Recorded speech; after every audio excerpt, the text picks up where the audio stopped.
जो एजेंसियां जांच कर रही हैं उनके खिलाफ श्री इमरान प्रतापगढ़ी। धन्यवाद सभापति महोदय, आपने मुझे आम बजट पर बोलने का मौका दिया। Sir my time. नहीं, pause my time sir. Shri Imran Pratapgarhi कहा गया है सर, थोड़ा सा इसकी जांच कराओ। मैंने कहा यहाँ प्रमोद प्रतापगढ़ी भी बैठे। ये आपसी मामला है, ये खत्म होने वाला नहीं है मेरे से। इसकी जड़ें बहुत गहरी गई हुई हैं, मैं रोज देखता हूँ ये जड़ें गहरी होती जाती हैं। इमरान प्रतापगढ़ी। धन्यवाद सभापति महोदय। 83 मिनट 71 बार थपथपाई गई मेज, 14,417 शब्दों का बजट भाषण और उस बजट में अपने लिए राहत तलाशती मिडिल क्लास की हैरतजदा आंखें। सभापति महोदय, मेरे हाथों में जो दस्तावेज है दरअसल ये देश के किसानों, गरीबों, मजदूरों की उम्मीदों का स्मारक है। ऐसा लग रहा है जैसे वित्त मंत्री महोदया ने बजट नहीं तैयार किया है बल्कि प्रधानमंत्री जी की मन की बात का संकलन तैयार किया है। टूटा हुआ लश्कर का भरम देख रहे हैं, टूटा हुआ लश्कर का भरम देख रहे हैं और जिल्ले इलाही के करम देख रहे हैं। ताकत का नशा अक्ल पे हावी है तुम्हारी, तुम देख न पाओगे जो हम देख रहे हैं। वित्त मंत्री महोदया ने इस बजट में महंगाई पर सिर्फ 10 शब्द बोला है। जिस देश में टमाटर 100 रुपए किलो बिक रहा हो। सभापति महोदय, मेरा टाइम पॉज करें और बार बार इंटरप्ट करने को या तो मना करें। हाँ बोले, कृपया बोले। सभापति महोदय, वित्त मंत्री महोदया ने इस बजट में महंगाई पर सिर्फ 10 शब्द बोले हैं। जिस देश में टमाटर 100 रुपए किलो बिक रहा हो, उस देश की वित्त मंत्री के पास बजट में महंगाई पर बोलने के लिए सिर्फ 10 शब्द है। डीजल, पेट्रोल, आटा, चावल, दाल, सब्जी की महंगाई का तो कोई जिक्र ही नहीं। सावन चल रहा है तो प्याज और लहसुन का दाम पूछना तो शायद पाप होगा। मैंने तो यह भी सुना है कि वित्त मंत्री जी जो चीज खुद नहीं खाती हैं उसके दाम से उनका कोई लेना देना नहीं होता। लेकिन इस बार बजट पेश करने के लिए पार्लियामेंट आने से पहले वित्त मंत्री जी ने दही और चीनी खाई थी। अब तो उनसे यह पूछा जा ही सकता है कि उन्हें दही, दूध और चीनी का रेट तो इन दिनों पता ही होगा। क्या उसे सस्ता करवाएंगी या नहीं सस्ता करवाएंगी? अगर पता है तो कृपया सस्ता करवाइए, क्योंकि इसी चीनी ने अमेठी में एक मंत्री महोदया का राजनीतिक कैरियर कड़वा कर दिया। सभापति महोदय, अपने शीश महलों में बैठे हुए सरकार के सांसद और मंत्री कह रहे हैं कि महंगाई कम हो रही है।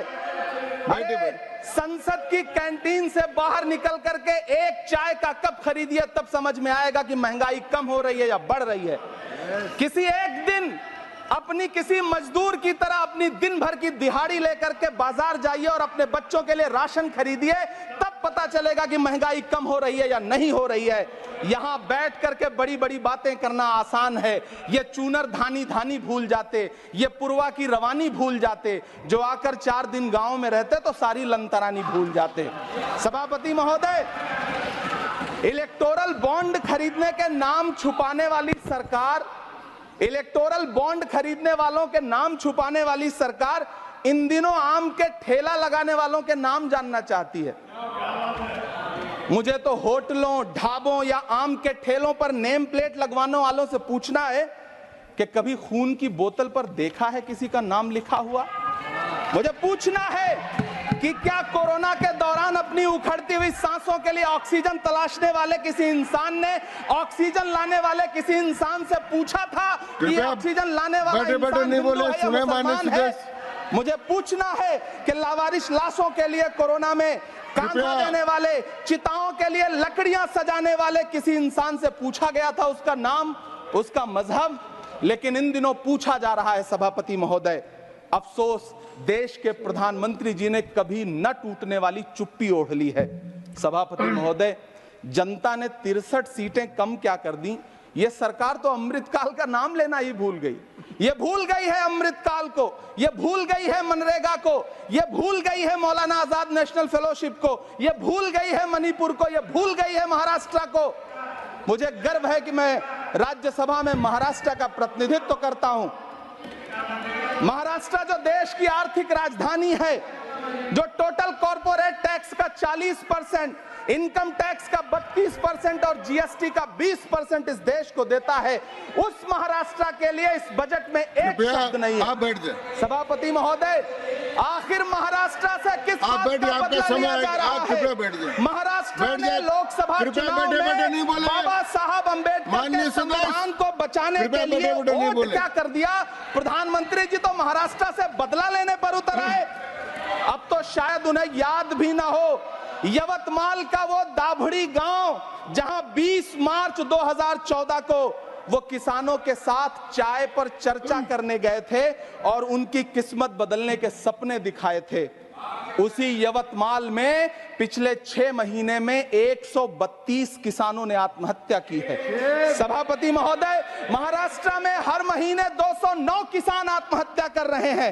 राज्य सरकार द्वारा सौंपा गया आंकड़ा बताता है कि 1 जनवरी से 31 मई के बीच 1046 किसानों ने आत्महत्या की है। लेकिन अफसोस, इस बजट में महाराष्ट्र के किसानों के लिए कुछ भी नहीं है। किसानों से चिढ़ी हुई सरकार ने बजट में किसानों के एमएसपी की लीगल गारंटी नहीं दी। लेकिन याद रखिएगा, जो किसान का नहीं वो हिंदुस्तान का नहीं।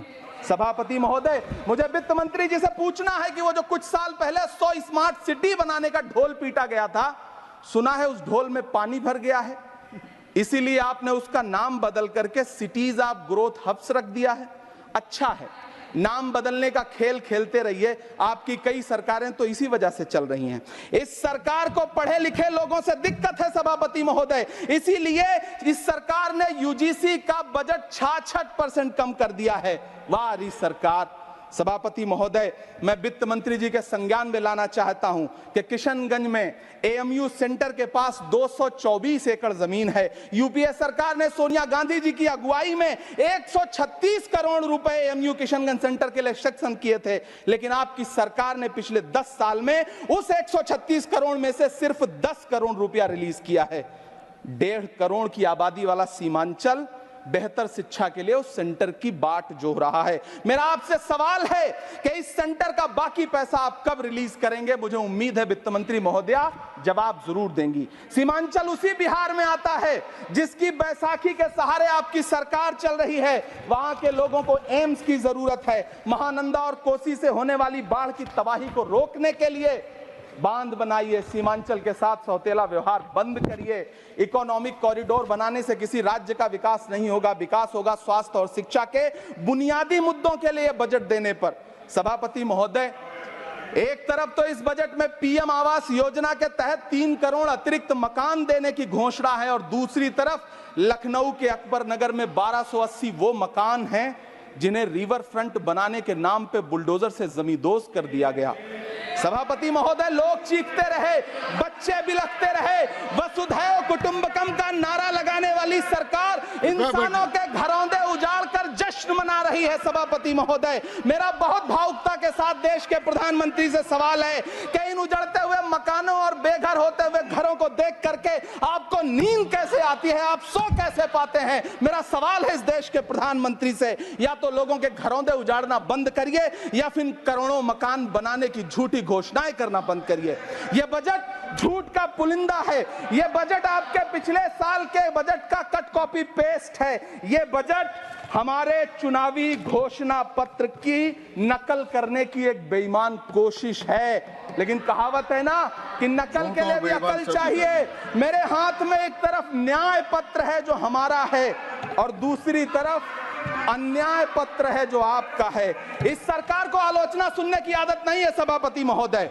जब आप इनसे सवाल पूछिए तो ये कहते हैं कि आप बताइए 70 साल में आपने क्या किया है। मैं तो इस सदन में कहना चाहता हूं सभापति महोदय कि हमसे 70 साल का हिसाब मांगने वालों, जो सरकार अपना चलाया हुआ 2000 का नोट 7 साल नहीं चला सकी, वो हमसे 70 साल का हिसाब मांगती है। सभापति महोदय, मैं अंत में आपसे यह कहना चाहता हूं, यह बजट बैसाखी पर टिकी हुई सरकार का कुर्सी बचाओ बजट है। इस बजट में राज्यों के साथ, किसानों के साथ, नौजवानों के साथ, महिलाओं के साथ, देश के मिडिल क्लास के साथ अन्याय किया गया है और इस अन्याय का खामियाजा आपको महाराष्ट्र, हरियाणा और झारखंड के चुनाव में भुगतना पड़ेगा। सभापति महोदय, इस सरकार ने नोटबंदी लगाकर देश की आम जनता की पूंजी छीन ली। बैठे नहीं बोले, कृपया। टैक्स लगा करके छोटे व्यापारियों के कारोबार छीन लिए, पेपर लीक करवा करके युवाओं की आंखों से नौकरी के सपने छीन लिए, अग्निवीर लाकर देश के जवानों की उम्मीदें छीन ली, बुलडोजर लगाकर लोगों के आशियाने छीन लिए, महंगाई लाकर देश की जनता की थाली से निवाले छीन लिए और नारा लगाया कि हम तो सेवक हैं, 18-18 घंटे काम करते हैं। इन्हीं लोगों के लिए किसी ने शेर कहा है कि जो सच और झूठ में दूरी है वो दूरी समझते हैं, सियासी हाकिमों की हम भी मजबूरी समझते हैं, वो अपना हक समझते हैं निवाला छीन लेने को, डकैती को बहुत से लोग मजदूरी समझते हैं। हमें पता है कि कैसी मजदूरी की जा रही है। सभापति महोदय, मैं यहाँ खड़ा होकर के अंत में आपसे कहना चाहता हूं कि इस बजट में तमाम राज्यों के साथ अन्याय किया गया है, इस बजट में युवाओं के साथ अन्याय किया गया है, महिलाओं के साथ अन्याय किया गया है और खास तौर से महाराष्ट्र के लिए कुछ नहीं रखा गया है। महाराष्ट्र बाढ़ से जूझ रहा है, पानी बरसने से वहां 1500 से ज्यादा लोग मारे गए हैं। उस शहर को, उस राज्य को 4000 करोड़ के पैकेज की जरूरत है ताकि जो फसलें बर्बाद हुई हैं लोगों को राहत दी जा सकी। लेकिन अफसोस, इस बजट में महाराष्ट्र के लिए ऐसा कुछ भी नहीं है। मैं आखिर में यह कहना चाहता हूं कि पिछले 7 दिन से इस बजट का बड़ा ढिंढोरा पीटा जा रहा है, इसे महान बताया जा रहा है, लेकिन कौन महान बता रहा है? सत्ता पक्ष के लोग, उन्हें तो बताना ही है, क्योंकि मैं अवध क्षेत्र से आता हूं, प्रतापगढ़ से, नीरज भाई भी अवध और पूर्वांचल से आते हैं। वहां एक कहावत है कि बिटिया की तारीफ किसने की? बिटिया की महतारी ने, यानी कि बेटी की प्रशंसा किसने की? मां ने। तो इस बजट की तारीफ सत्ता पक्ष करे तो करेगा ही, लेकिन विपक्ष के एक भी सांसद से आप पूछिए कि क्या उसके राज्य को कुछ मिला है, तो वो ये कहेगा कि नहीं, कुछ भी नहीं मिला है। बहुत बहुत धन्यवाद सभापति महोदय, मुझे आम बजट पर अपनी राय रखने के लिए धन्यवाद। श्री अब्दुल बहाव, श्री अब्दुल। न्यूज नेशन अब व्हाट्सएप पर खबरों की ताजा अपडेट के लिए न्यूज नेशन के इस QR कोड को स्कैन करें।